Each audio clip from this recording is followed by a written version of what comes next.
Baik teman-teman, perkenalkan nama saya Maria Meitar Celita Giawa dengan NIM 64242264.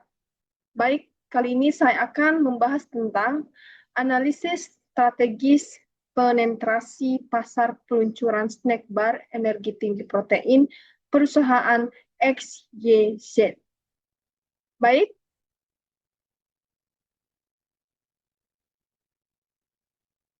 di dalam ini saya akan membahas tentang banyak poin-poin penting dalam analisis pasar, terutama dalam segmentasi-segmentasinya. Ada beberapa segmentasi pasar yang akan saya bahas. Sebelumnya, strategi ini menargetkan segmentasi fisik yang dimana memastikan efisiensi pemasaran yang dimana terdapat beberapa segmentasi, yakni segmentasi demografis, yaitu segmentasi yang mengarah pada cara pembagian pasar berdasarkan data pasar seperti usia, jenis kelamin, pendapatan, dan pekerjaan. Cara ini penting karena faktor-faktor tersebut sangat memengaruhi kebutuhan, gaya hidup, dan kemampuan seseorang dalam membeli produk. Dengan memahami usia, pendapatan, dan gaya hidup konsumen, perusahaan bisa membuat strategis pemasaran yang lebih efektif dan pasti tepat sasaran. Yang kedua, di sini ada segmentasi geografis. Segmentasi ini yaitu pembagian pasar berdasarkan lokasi atau wilayah tempat tinggal calon pembeli, atau juga bisa dikatakan sebagai tujuan sebuah perusahaan dalam menentukan di titik mana mereka harus menaruh barang supaya ketemu dengan pembeli yang tepat.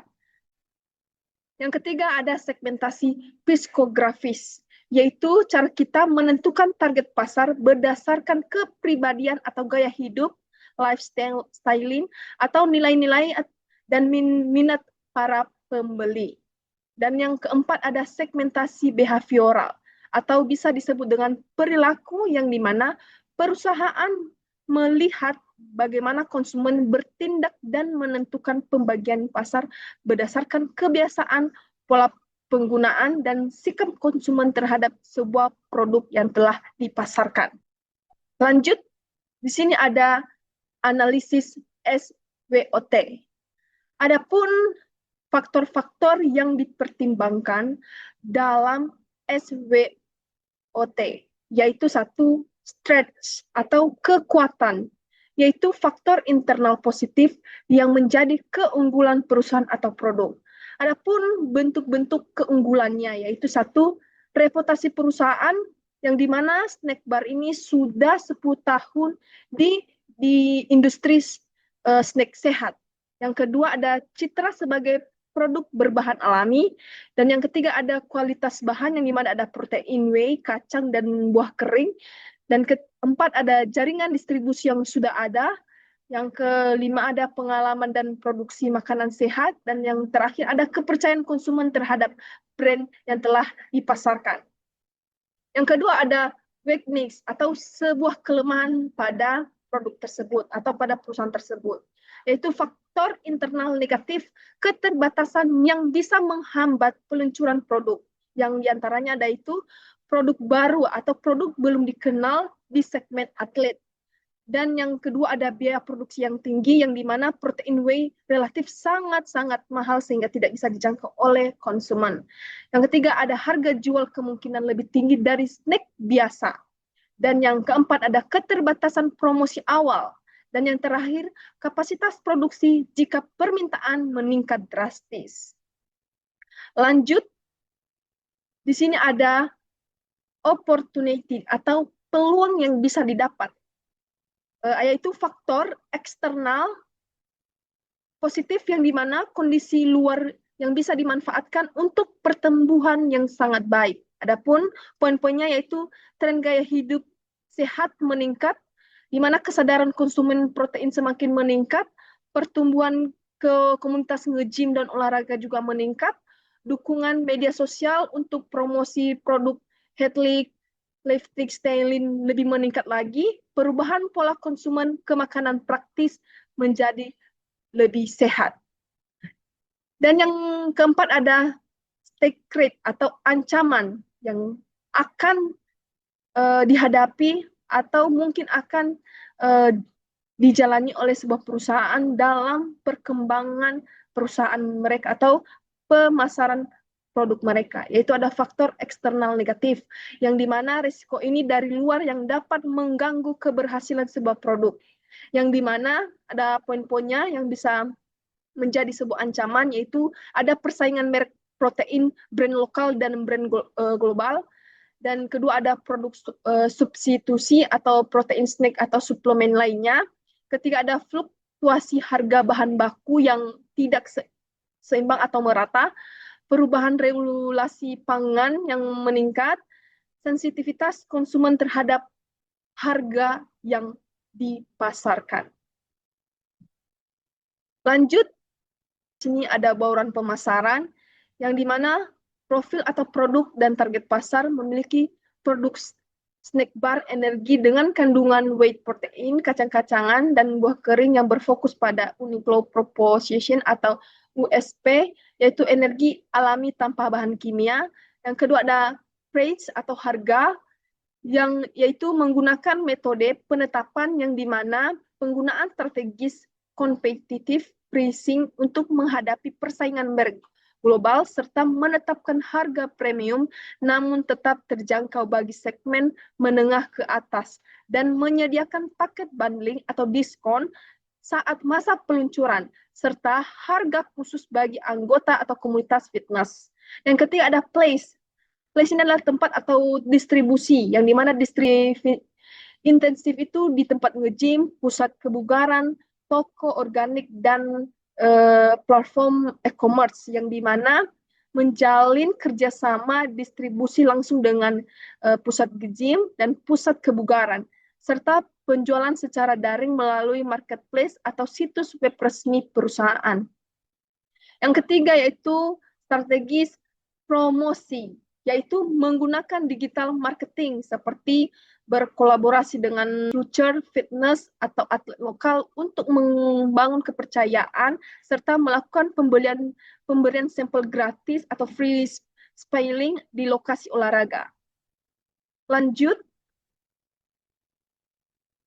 adapun indikator keberhasilan dalam mencapai pemasaran ini. Yang pertama yaitu volume penjualan, yang dimana target jumlah unit yang terjual dalam kuartal pertama ini adalah bukti nyata penerimaan pasar. Jika angka ini tinggi, berarti strategis atau perkenalan produk Anda berhasil menarik minat orang untuk mencoba produk tersebut. Yang ketiga ada tingkat pembelian ulang, yang dimana akan terlihat presentase konsumen yang membeli produk kembali setelah mencoba pertama. Ini adalah bukti indikator kepuasan konsumen. Penjualan pertama bisa karena iklan, tapi pembelian kedua terjadi karena kualitas rasa dan manfaat produk memang terbukti bagus dan menarik konsumen. Ketiga, ada kesadaran merek, yaitu di mana tingkat pengenalan masyarakat terhadap produk baru melalui media sosial atau survei hingga memperkuat posisi jangka panjang. Semakin banyak orang tahu bahwa XYZ punya snack bar protein, semakin kecil biaya iklan yang dibutuhkan di masa depan. Dan yang keempat ada efisiensi biaya, yaitu pemasaran di mana perbandingan antara biaya iklan yang dikeluarkan dengan keuntungan yang didapat. Jadi penjualan yang tinggi tidak ada artinya jika biaya promosinya lebih besar daripada keuntungan yang masuk. Lanjut, di sini ada tantangan dan ada solusi dalam menghadapi tantangan-tantangan dan bersaing dalam pemasaran global. Yang pertama ada tantangannya yaitu dominasi merek global. Yang kedua ada segmen rasa atau hambar atau edukasi konsumen, rasanya tidak enak. Ketiga ada biaya produksi tinggi atau partai pemasok itu tidak merata. Adapun solusi yang bisa kita terapkan untuk menangani tantangan ini, yang pertama ada penerapan strategi-strategis komunitas atau loyalitas lokal. Dan kedua, melakukan pembagian sampel gratis atau free sampling di lokasi-lokasi strategis seperti garis finish secara acara maraton atau lobi pusat kebugaran atau tempat nge-gym. Yang ketiga, lakukan kerjasama jangka panjang dengan pemasok untuk mengunci harga. Selain itu juga, karena produk X, Y, Z tahan 10 tahun, manfaat efisiensi logistik dari jalur distribusi makanan sehat yang sudah dimiliki perusahaan sebelumnya untuk menekan biaya kirim. Lanjut, di sini ada inovasi dan tren. Ada poin tren kesehatan. Tren saat ini bergeser ke arah clean label atau transparansi bahan. Konsumen tidak hanya ingin tahu apa yang mereka makan, tapi dari mana asalnya perusahaan X, Y, Z. Dapat memanfaatkan ini dengan mencantumkan kreativitas bahan pada kemasan. Adapun inovasi produk, yang pertama inovasi produk itu perkembangan varian berbasis plant-based protein untuk menyasar segmen vegan yang sedang tumbuh pesat. Yang kedua ada inovasi pemasaran, yang di mana penggunaan teknologi QR atau kode pada kemasan yang berhubungan ke aplikasi pelacak kalori atau tips latihan fisik harian, menciptakan ekosistem digital di setiap produk fisik. Dan yang selanjutnya yaitu saya beri kesimpulannya, secara teoritis perusahaan X, Y, Z ini memiliki fondasi yang kuat untuk akses keberhasilan sebuah produknya. Kuncinya terletak pada agilitas kelincahan perusahaan dalam merespon tantangan pasar dan konsisten dalam menjaga kualitas bahan alam yang telah menjadi identitas mereka selama 1 dekade. Baik teman-teman, sekian yang bisa saya bahas di pembahasan kali ini. Jika ada kekurangan, maaf. Sekian, terima kasih.